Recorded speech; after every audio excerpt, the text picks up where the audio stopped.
the Free Kick Podcast. My name is Todd, and despite the rain Saturday night, people still came out and supported the Union, and the fans were treated to a wonderful game, full of goals. And even though nobody likes seeing the Union concede goals, 6 goals, you gotta admit, for a game that people were calling for a potential delay, will this game get postponed? We got none of that.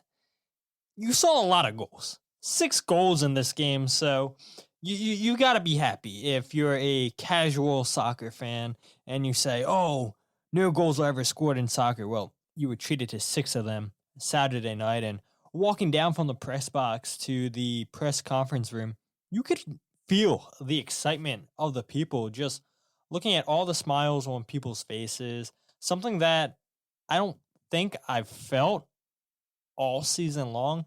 Yeah, you could argue that that feeling was in the air against Atlas when the Union won that game. But I'm not sure about that because the stadium wasn't packed for Atlas. And I know the stadium wasn't packed against Toronto either because of the weather. But I don't know. Saturday night just felt different. It felt like this is potentially the start of a serious run from the Union. And I know. Let's not get too ahead of ourselves with the LAFC game on Wednesday. But ever since that Atlas game down in Mexico, or you can even argue since the Atlas game in Subaru Park, you felt that the Union were taking steps in the right direction, despite, losing against Cincinnati 1-0. I always felt these last 5-6 games, whatever it is, that the Union are heading in the right direction. And yeah, we were definitely treated, like I said, to a ton of goals. But as I'm recording this podcast, there wasn't any news to talk about. So we're not going to talk about the news. We're not going to do the goals breakdown because I spent about 17 minutes putting a video together, which hopefully some of you guys have seen. If not, be sure to check out the goals breakdown video, and I'm sure I'll plug it again in some point in this podcast. And there really is no blunder of the week. Maybe I missed something, and if I did, shame on me. But I'll throw it back to you guys for not giving me suggestions for blunder of the week. So I'm not going to take all the blame. Some of the blame you guys got to take as well. So we'll just talk about the Philadelphia Union and Toronto game. And we've talked all season long about this team starting slow, but that wasn't the case in the first half, with Union scoring 3 unanswered goals with a little bit of help from the Toronto defenders. And as Jim Curtin called it after the game, he said that was the closest game to a complete 90 that the Union have played all season long. Yes, a perfect half in the first half, 3 goals. Could have had a couple more. Jack McGlynn hits the post, a couple other looks. I believe the Union went into the half with 12 shots, and I was surprised when I looked it up. I was like, oh, surely this is the first time the Union have done that all season in the first half. And then I remember that Orlando City game, and I was like, oh, yeah, the Union did have quite a few shots in the first half against Orlando, but they couldn't get a win in that game. And that wasn't the case, obviously, Saturday night. And if you look, with LAFC coming to town on Wednesday for the first leg of the CONCACAF Champions League semifinals, that's what you want. You want the closest game to a complete 90, like Jim Curtin said. And we got that. And so you hope, like I talked about in the intro, it's felt like the last couple games, the Union are starting to build that chemistry. They're starting to trend in the right direction. And hopefully that happens Wednesday night. And while we're talking about Wednesday night, we're not going to have a preview episode this week on LAFC just because it's a quick turnaround, and we don't really do preview episodes for CONCACAF Champions League. And I know they're a MLS team, so we should talk about another MLS team, bring somebody in here, but we're not going to do that. We'll talk after the game. Andrew Deal, who does a fantastic job with the social media account anytime the Union are at home.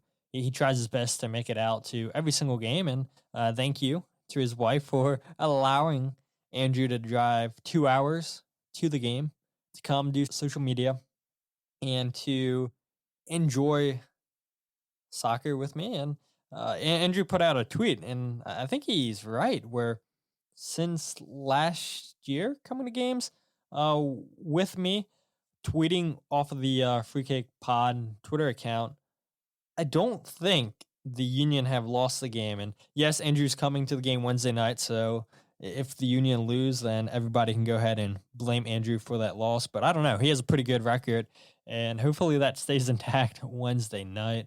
And him and I, either Thursday or Friday, we haven't decided what day we want to do it yet, but we'll give our thoughts from the first leg of the CONCACAF Champions League, and then we'll get Andrew's thoughts about the Union season through 9 games this season. And him and I are always talking before the game. We're talking during the game, and it's like, why don't we record a podcast and just get our thoughts out there? And I don't think any of you guys have heard Andrew ever on this podcast, unless you guys are from the original The Free Kick podcast when I was covering the Premier League. And so maybe we should get into how Andrew got into soccer, since I guess technically this is his first time coming onto the podcast for a lot of you guys. So it should be a lot of fun in this week with Andrew and I talking about the game and whatever else you guys may want us to talk about. But back to this Saturday's game. You want the Union, like I was talking about, you want them to build on this chemistry that they're building. You want them to build off of that performance they had against Toronto, and you had the Union in this game look like the team we saw all last year, with the quick transitions from defense to offense, with high turnovers forcing Toronto's defensive half. You had both strikers working the channels well, and Gazdag playing centrally. This is the type of game that fans got so accustomed to witnessing in the second half of last season. And if the Union can continue, and I know we've said this, 5 times now already throughout this podcast, you guys noticing a trend. If the Union can build on that, they're going to be fine. All the people that are complaining, worrying on social media, all that will be put to the side. People are like, oh, I never doubted the Union. I knew that they were going to be back. This is the team that we've all come to know and love. This is the team that we've come to expect. That they just had to work out some things. I never doubted them. Hopefully you guys are saving the receipts to the people that were panicking at the beginning of the season. But I really do think the Union are building on something. And I think a lot of you feel the same way too, that this is the team that we saw last season in the second half. And the 2 goals that the Union conceded, I don't think that they're anything to worry about. 2 class goals from Toronto, which we all knew they were capable of scoring those type of goals. I mean, this is why they went out and signed Insigne to be that kind of difference maker. And you were never fully going to stop him, but if you could limit his chances of where he touched the ball, where he's not going towards the goal, where he's not given space outside the box where he likes to shoot, that was always going to be a win for the Union. And that's exactly what the Union did with Bernardeschi, who only touched the ball 18 out of 31 times in the Union's half and only 1 touch inside the Union's 18-yard box. He was completely taken out of this game by Jose Martinez and Jack Elliott, just like he was in the last game of the season between these 2 teams. Coming into the game, the Union had failed to lead going into the break in 8 matches, something that they did 18 out of 34 times last season in MLS. They weren't holding on to many leads this season, which have been scarce to come by. But they went into the break leading 3-0. They were actually leading a game for a good majority of this match. And this team was so dominant last season in scoring goals in the first half with 34 of them, with only Montreal scoring more with 37. And so it was nice to see them scoring 3 goals and not take their foot off the pedal. And without a doubt, we've said it a couple times. Jim Curtin said it. The best half of soccer we've seen from the Union all season long. Toronto didn't seem like they wanted to play this game at all in the first half. They were slow to react to the ball, and even Bob Bradley mentioned that, saying this team couldn't match the Union's intensity. And I know Toronto was missing 2 key players in Michael Bradley and Matt Hedges, and I think we saw Saturday night. That's why Toronto went out and signed Matt Hedges to help shore up the defense. They were weak in the center back area. And yeah, McNaughton, he was really poor on the night. And it's not even because of the own goal that he scored, but because he was pulled out of position way too easily on the night. The Union were constantly attacking his and Richie Larea's side in the first half, going down the left, which we all know, if you watch the Union enough, that they're a right-sided attack-heavy team. And their only attack on the left side of the field comes from Kai Wagner. But they kind of switched that up in the first half, where they attacked heavily down the left side of the field. And I thought that was going to be the game plan in the second half as well. But Toronto made a substitution to get McNaughton out of the field, and I think that helped shore up the right side of the field. And the Union were like, all right, let's go back to attacking the right side of the field where we normally attack. But yeah, it was nice to see the Union make that adjustment and notice that, hey, look, McNaughton's getting pulled out of position, like I said, just way too often. And if it's working, you're going to keep attacking that player. And Jim Curtin mentions it all the time, where in their midweek meetings as a team, they're always signaling out the weakest player they're identifying during those meetings, and they want to attack that player. Most of the time, Jim Curtin says it's their left back. One Saturday night, we noticed that it was McNaughton. And I guess to Bob Bradley's credit, he knew what the Union were trying to do, and he's like, all right, we saw enough in the first half, because how embarrassing is that got to be if you're a player, and you don't even get to play the full 45 minutes, and you get pulled in the first half. I mean, that is so embarrassing. It doesn't happen often unless there's an injury. I know some managers do that. I think we've seen Bruce Arena do that against the Union once or twice before, but yeah, it doesn't happen often, because that absolutely destroys players' confidence when they get substituted out in the first half. Look, credit to the Union for noticing that weakness, for identifying that, and constantly going at it. You had Larea constantly getting beat in the channel by Julian Carranza. Uhre was always the player dragging out McNaughton, which then left all that space for Daniel Gazdag or other players to run into.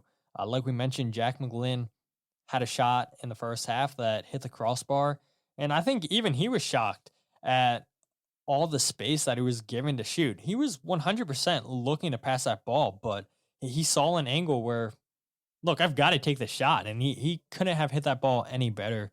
Hits the crossbar, completely had Sean Johnson beat, and then you saw on the close-up, I believe he said the words, "What the F?" Like, he couldn't believe it. Like, you cannot hit a ball better than what Jack McGlynn hit it, and couldn't catch a break. Only 1 goal in his Union career. Thought he had goal number 2 in the night. It did not happen. And one thing I want to bring up, though, is I think fans have forgot that the Union were not only a team that was looking to play on the transition from defense to offense, but they were a really good team last year with hitting their shots on target. I remember, maybe some of you guys remember the clip when I asked Jim Curtin why they were so successful last year hitting shots on target, and Jim Curtin talked about getting special quickie goals made to help their shooting accuracy, and it proved to be very helpful last year, while the Union led the league with 40.2% of their shots on target, whereas This year, that number is much lower at 32.1%, which is the 10th worst in MLS this season. But against Toronto, they looked really good with 38.9% of those shots were on target. And 4 out of 7 shots that were on target resulted in goals Saturday night. And so the Union were super clinical. And if the Union are going to be successful going forward, you've got to get that press working. You've got to quickly transition the ball because that's how this team's built. When you're quickly transitioning and you're playing those high risk, high reward passes like the Union did Saturday night, more times than not, you're going to get rewarded for it. And it still amazes me that fans complain about the Union's passing accuracy, where this team does not care about possession. Possession does not matter in soccer. It's about what you do with that ball. And so if the Union can quickly turn you over, like they did with Jack and Glenn to get the Union's 4th goal of the night, where he passed to Daniel Gazdag. Gazdag passes it to Julian Carranza. Carranza passes it to Mikael Uhre, who beats Jonathan Osorio. That's how the Union are going to play. And so you add that and the Union being clinical with their finishing, you've got a recipe for success. And again, you hope that this is the start, that things continue to click for the Union, that the Union can use that Wednesday night against LAFC, which I think the players 100% are going to be up for that game. I know it's a 9 p.m. kickoff, super late, super inconvenient for everybody here on the East Coast. But I hope the fans show up for that game. I hope they realize how big of a game this is. Revenge 1.0 against LAFC. And then we'll have Revenge 2.0 in LA. And then we'll have Revenge 3.0 back in Chester in September for an MLS regular season game. And so for the casuals, second time I mentioned them in this podcast, if you guys are a casual listening to this podcast, thank you. Because I expect people that are absolutely diehards to probably listen to this podcast, whether it be diehards of the Philadelphia Union or diehards of MLS. So if you're a casual listening to this podcast, thank you. But I just hope the fans come out Wednesday night, despite it being a late night game and not the warmest of games. Hopefully fans come out and make a intimidating atmosphere, because I'm sure the LAFC fans are going to travel. Maybe not as much that will travel in September, but I'm sure the fans will definitely get up for this game. But going back again, after we've been sidetracked twice already in this podcast, we're going to, like I mentioned, skip the goals breakdown segment. And again, I want to encourage you guys to check out that breakdown video on YouTube. Like I said, it's about 17 minutes long. There's no way I can break down a 17-minute video in about 5-6 minutes in this podcast. I mean, I guess it's possible, but I don't know. I don't think I can do it. So if you haven't checked out that video, please do. It's been a blast putting those videos together for you guys. Maybe it's not the best video editing skills, but it will get better. And I think the videos are better than what I expected them to be. So again, check out the videos, the YouTube page, search The Free Kick, even though we should probably change that name because that's pretty hard to find the YouTube channel. Or you can search youtube.com/freekickpod. It should bring you right to the YouTube page. Third time now we've got distracted. Let's see how many more times we can. But the one thing I will say about the goals that the Union scored and conceded, the Union did a fantastic job just not allowing Toronto to pass out of the back like they wanted to. That's how Bob Bradley has his team set. And we saw a ton of those quick transitions from the Union, which is, like we've said, the team is built for. To play those high-risk passes and get high rewards. And the Union know what areas of the field they want to turn players over in. The Union aren't going to press like they did in 2019, 2020, when it's a nonstop press. I mean, look, Liverpool don't even press like they once did. I mean, maybe at the beginning of the season they're going all out, but as their season goes on, they're not constantly pressing teams. They're finding areas on the field where they're going to press other opponents, and that's what we see from the Union. And it works. And we saw it a couple times. The Union scored a couple of their goals with those quick transitions. Jack Elliott winning the ball off of Bernardeschi. Jack McGlynn winning the ball off of Mark Anthony Kay. Both plays resulted in a goal. And it's not always going to result in the goal, but more times than not, it's going to give the Union a chance to at least put a shot on target. And we know how clinical the Union, like we talked about, were last season. If the Union can get back to those levels, they are going to be fine. And so it was great to see the Union just turn Toronto over in those areas. You know, you saw the defensive line press up pretty high at time, keeping Toronto pinned down, especially in the first half, in their own half. And like we mentioned, Bob Bradley admitted that after the game that Toronto couldn't match the intensity that the Union brought. And this is what we need every game from the Union. And for the goals that Toronto scored, again, you got to give them credit. They were two class goals, despite them being down 4-0. You know, I thought majority of the night that Nate Harriel did a good job against Insigne, but you bring in a player of his quality, who has done this a ton of times in Europe to opposition. He's eventually going to get in behind you, and he's eventually going to get a chance. And that's exactly what happened. All he needed was one look, get in behind the defense, and what a curling effort that he hit against Andre Blake. Nothing he can do. And then the Larrea goal, that's the one that I'm a little bit annoyed about, but it is what it is. It was preventable if there was better communication between Leon Flock and Jesus Bueno, but a great strike nonetheless. So let's go ahead, talk about the 3 stars. We'll do that, and then we'll wrap up the podcast. I have 2 clips to play for you guys. So number 1, without a doubt, is Mikael Uhre, who I expect will get into Team of the Match Day and win Player of the Match Day, hopefully, this week. If he doesn't win that, I will say, what's the point of people voting? You score a hat trick and you don't win the Player of the Week, Player of the Match Day. I'm sure he will. But 3 goals, 1 interception, and he had really good hold-up play. And yeah, people don't want to give Kasper Schmeichel credit for his time with the Union, but come on, let's be honest now. That Kasper was the only striker on the team back in the day that had good hold-up play.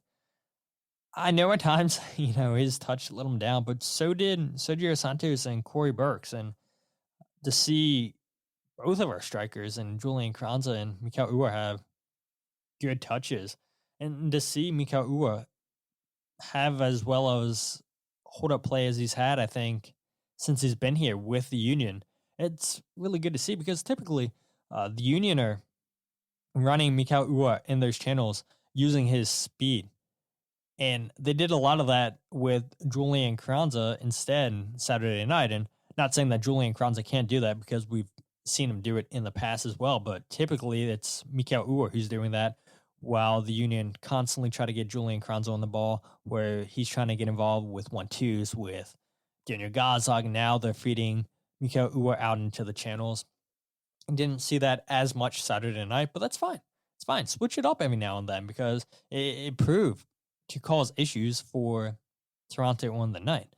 Player number 2, star number 2, Daniel Gazdag, 1 assist, 2 out of 3 successful dribbles, 10 passes into the final third, 6 ball recoveries, 7 out of 15 ground duels won.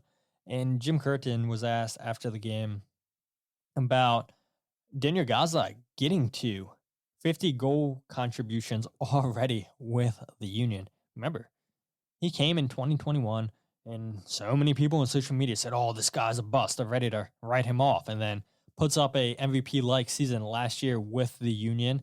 This season, okay, doesn't get off to the hottest start, but he's starting to get hot as of late, leads MLS in all assists with 7. Daniel Gazdag has 29 goals, 22 assists already in 65 games for the Union. To hit over 50 goal contributions already in 65 games. That's fantastic. That is almost a goal contribution every single game. And yeah, people want to complain, yeah, well, Gazdag scores a lot of penalties. Well, that's true, right? But a goal is a goal, right? So you can't take that away. And there's been a lot of great saves from the goalkeepers last season where, okay, some of those should have been goals if the goalie didn't come away with a good save. So I think at the end of the day, it all works out, and Daniel Gazdag has over 50 goal contributions for the Union. Like I said, Jim Curtin was asked about that. This is what Jim Curtin had to say about Daniel Gazdag. Daniel's a great kid, great person, first and foremost. He kind of embodies what we're about. He's not a selfish guy or a guy that needs attention or needs extra, I'll just say, publicity from anybody. He's just a great teammate, first and foremost.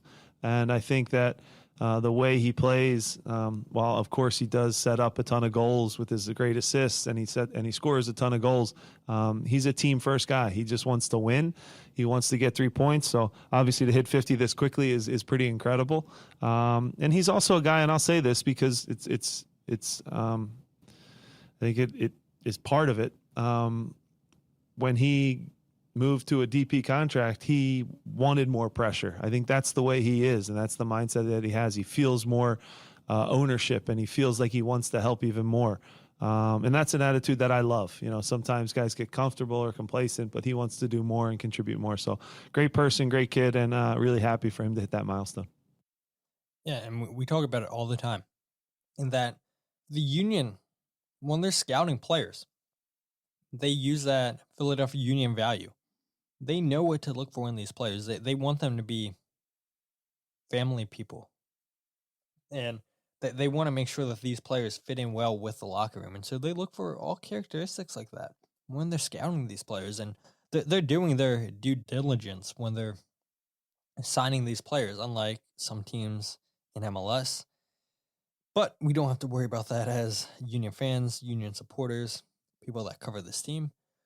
Yeah, maybe a couple players here and there, but for the most part, the Union know what they're doing when they're scouting players like this. And Daniel Gazdag is a super special player, and we saw rumors in the offseason that he apparently had interest in Italy, in Spain, and decided, I'm going to stay here in Philadelphia. My family's happy. You guys want to give me the number 10 jersey. All right, I'll take it. You guys want to give me a DP contract to reward me for the season I had in 2022. I'll take it too. And just because he plays in MLS, it's not stopping him from getting call-ups with the Hungarian national team. He's still getting call-ups. And he might not start because he has a world-class player that plays in the same position as him in the national team, in Dominic Szoboszlai. And so Daniel Gazlag's fine playing in MLS. He's getting paid for what he did last season. He's still getting called up to the national team. Why does he need to leave the Union? Why does he need to leave MLS if, he's getting paid his money? His family's happy here. He seems to love it in Philadelphia. Seems to love his teammates. And you heard Jim Curtin talking about how good of a kid he is. And so Daniel Gazdag, star number 2 on the night, and Jose Martinez, the player that got a ton of credit. And the reason the episode title's named the way it is because of the praise from Jim Curtin. 10 passes into the final third, 9 out of 11 accurate long balls, 1 out of 2 tackles won, 2 interceptions, 10 ball recoveries, 5 out of 9 ground duels won. And Jim Curtin had this to say. What I've learned with Jose, and again, I say this with love, he needs chaos in his life. Chaos is good. Chaos is perfect for Jose. So he had the birth of a son. He navigated that through the week, which isn't easy, travel, different things. But when he steps on the field, he was amazing tonight. So again, another guy that if we're going to go to the next level, and he's going to be at the heart of it, whether you go center backs, goalkeeper, Daniel, him, right up the spine of our team is where we're going to, win or lose games. And I thought he was excellent tonight, and he's been excellent for several games in a row as well. So great player, plays with tons of intensity, and happy for him. Yes, Jim Curtin admitting you build at your spine with Gazdag, with Jose Martinez, your center backs, your goalkeeper. Any good team focuses on the spine of their team.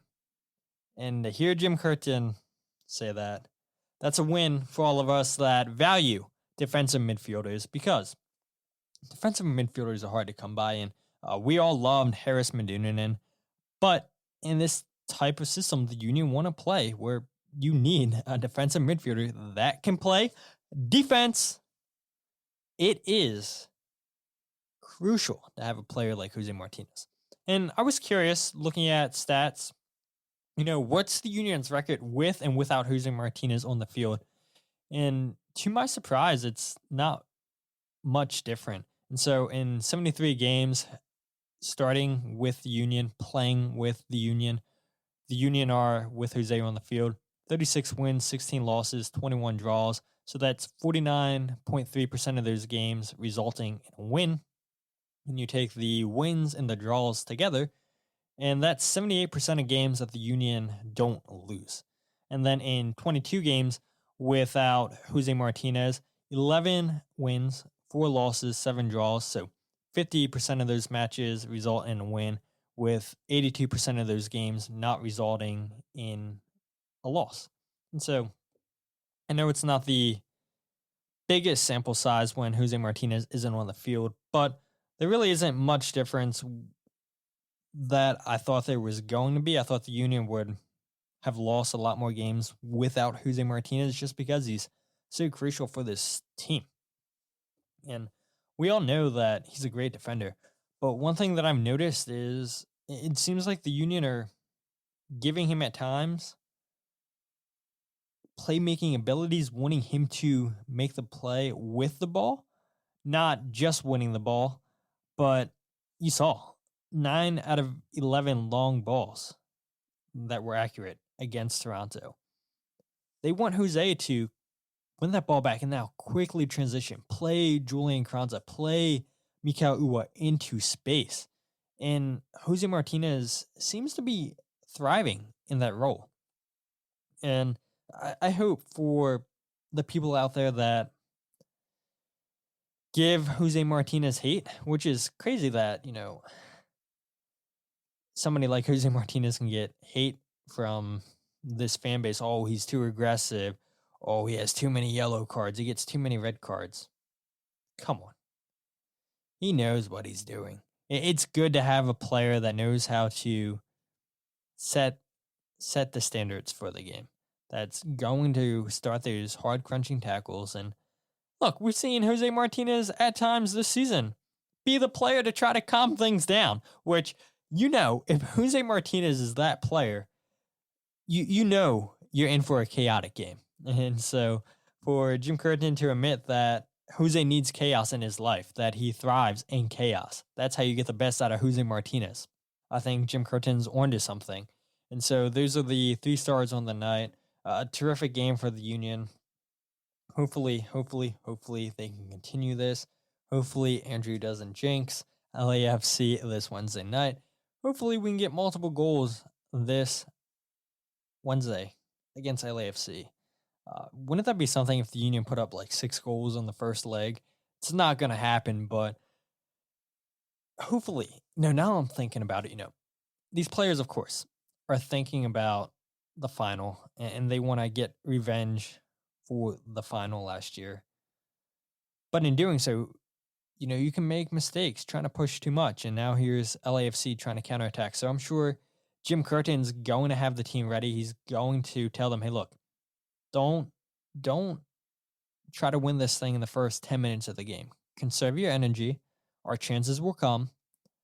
And don't rush anything. Jim Curtin says it all the time. You can't win in the first leg, but you can lose.